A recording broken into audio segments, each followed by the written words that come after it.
PennsPeakRadio.com. Trevor Boulder. Yes. It is the doctor from Penn's Peak Radio. How are you? I'm okay, thanks. How are you? I'm doing just fine. It is an honor to have somebody of your stature on the show, and we're certainly looking forward to Uriah Heep on Friday night right here at Penn's Peak. You guys are coming back. We're looking forward to it. Oh, man. It's a great gig as well. I'll tell you what, it really is. 30 years. I'm traveling all over the place, but it's a hell of a venue, and like I said, you guys such a great showing, man, when you guys are here, and we're so looking forward to it. But let's talk a little bit about Trevor Boulder and a little background on certainly Uriah Heep. I mean, you were real active in your scene back in the '60s in England, and certainly I know first came to prominence with the Rats, and which also actually featured I think Mick Ronson, did it not? Yeah. I mean, I started my career off playing in Hull, in like local bands at school, and then eventually, Mick was in a rival band to me, and when he joined Bowie in 1970, I think it was, and they did the Man Who Sold the World album.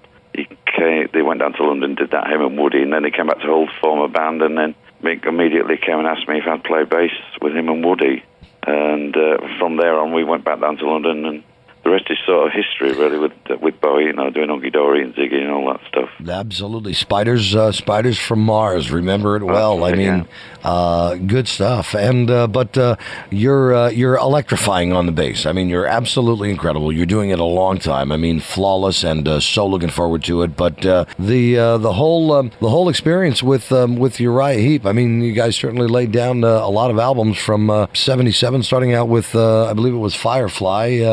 All the way through Wake the Sleeper to the newest, and then the new one. So, pretty good gig it's been, I guess, and a great ride for you guys. Yeah, well, yeah. I mean, I joined Heep in '76. I left for a couple of years. I had a break. They said I went away on holiday.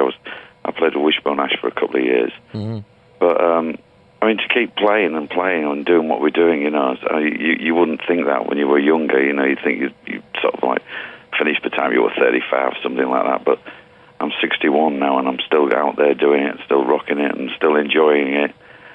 Still playing as heavy and as hard as we did when we first started, which I think is brilliant. Yeah, it really is. I mean, even with the website, guys, and you can stay on top of it all, Uriah-Heep.com. You'll find, first of all, a great-looking website and all the latest information. I see that even on there, too, your Atlanta show is already sold out. So much going on with you guys. The latest releases by Uriah Heep. You'll find the discography and lyrics. You can find the photos. You can get on MySpace and Facebook with these guys.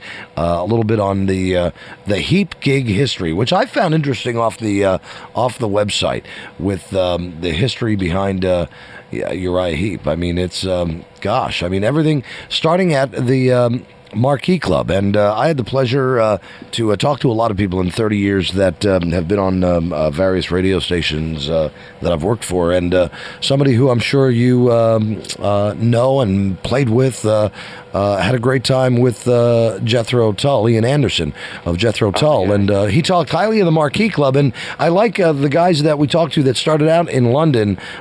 Trevor, with Uriah Heep, by the way, guys, if you're just joining us now, Trevor Boulder of Uriah Heep on board with us. Marquee Club, that's where it all started for the progressive rock kind of thing over there with you guys in England, correct? Yeah, I mean, it was the starting place for all the big bands, the Stones, the Who, Tull, Heep, Zeppelin. You had to play the Marquee in the 60s and stuff to get noticed. It was the place to play in England, well, in London rather. So every band that wanted to make it had to go down to London and start doing the circuit down there and playing the Marquee. It was the high-profile gig in London. Yeah, I mean, there's got to be some fond memories there. I mean, and as you mentioned, some of the bands that started there, I mean, absolutely incredible, such as Uriah Heep, such as the other bands coming out of England at that time and getting their start back in 68, 69 over there.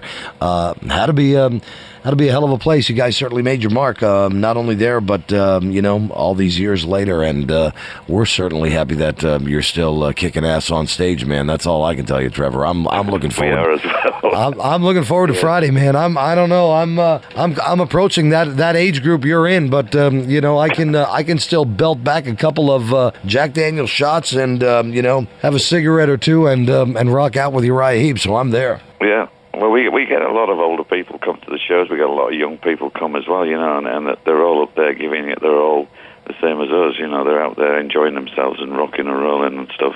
And we get some of them up on stage towards the end. Oh, really? Bang with us. That's what I was going to ask you. That's what I was going to ask you. What can people expect with the show? I mean, a couple of twists and turns. I mean, what can they expect on Friday night? Uriah Heep, Trevor, Boulder, and the guys are going to be here at Penn's Peak on Friday night.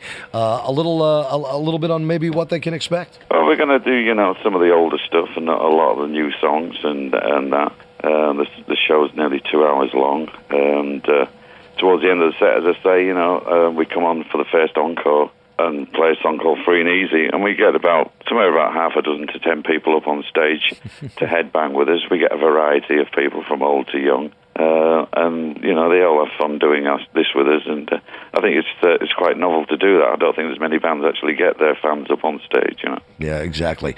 I like I say, I'm a big fan of Uriah Heep, and always we continue to play the music right here on my show, and we're just so looking forward to Friday night. It's a hell of a pleasure being able to talk with somebody that played with the likes of why don't we just say everybody, pretty much, and who's been around the scene for a long time. Trevor Boulder of Uriah Heep fame and David Bowie fame and Cybernuts. I mean, you got it all. I'll tell you what. Yeah, I mean, have you written the book yet? I think you write the book. I'm buying it. I've been offered to write a book, but I've never really got around to it. Mm-hmm. But it's never really interested me to write a book. There's so many books out by, I mean, Steven Tyler's just got a book out. There's some great artists out there that've written books and stuff.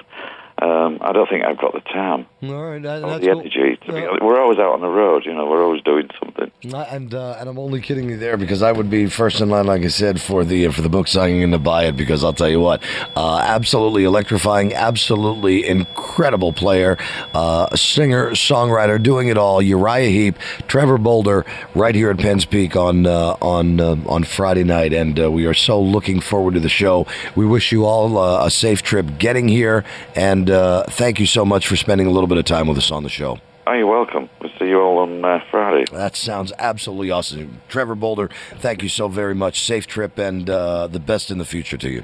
Okay, cheers. Thanks a lot, man. You betcha. Bye-bye. Bye. PennsPeakRadio.com